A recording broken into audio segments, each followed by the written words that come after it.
season. Shot clock at 9.3 seconds. Kamusta muna yung kanina, yung combine? Kamusta naman yung time? Ayun, sobrang nag-enjoy ako sa combine.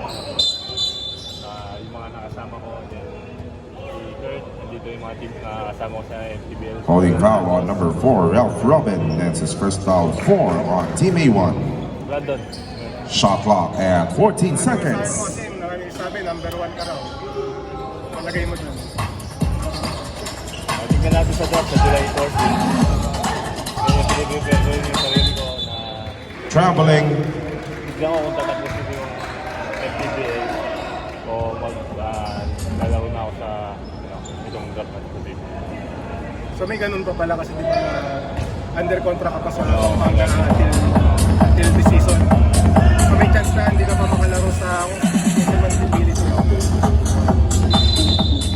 Ba't pa nag-decide na magpa-draft na? Ngayon na. Ba't pa napag-desisyon na mag-apply ka na? Holding foul on number 2, Ton Edwin.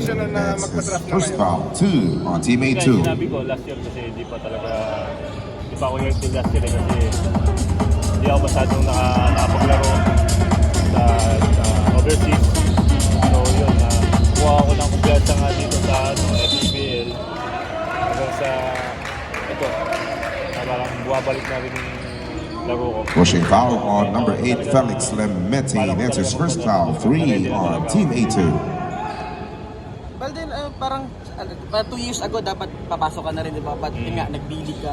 Yung experiences mo sa 2 years na yung leading up to now, paano tingin mo ito makakatulong sa'yo ngayon na mag-PBA ka? Ayun nga, malaking tulong sa akin kasi yung mga nakakalabang ko doon sa ibang bansa, grabe rin mga ex-NBA player So parang madadala ko yung dito sa PBA. May nabanggit kayong kanina nga, parang pinag-isipan mo ba kung maglalaro ka pa sa MT, kung itutuloy mo pa or magano. Ano na yung so far na mapag-usapan din ng management ng Pampanga? Yun na, yun hinihintay ko yung decision ko. Kasi wala din kasi sa akin talaga na matatapusin ko talaga yung PBA kasi may kontrata ako.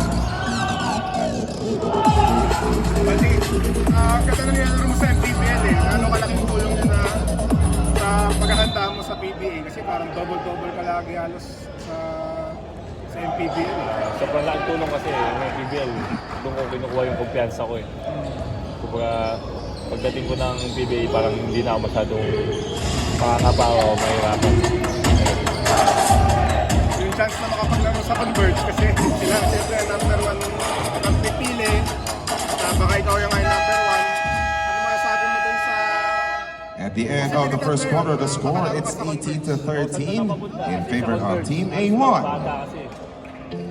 Once again, the 49th season PBA Draft Combine is co-presented by Arena Plus and Daily Fantasy. Also like to thank our event partners, Don Benitos, Benny Kitchen, Black Mamba, Taho Classico, and Mr. Donut.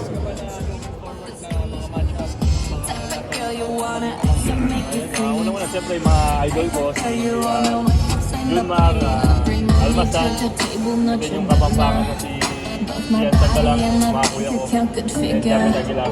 Thank you.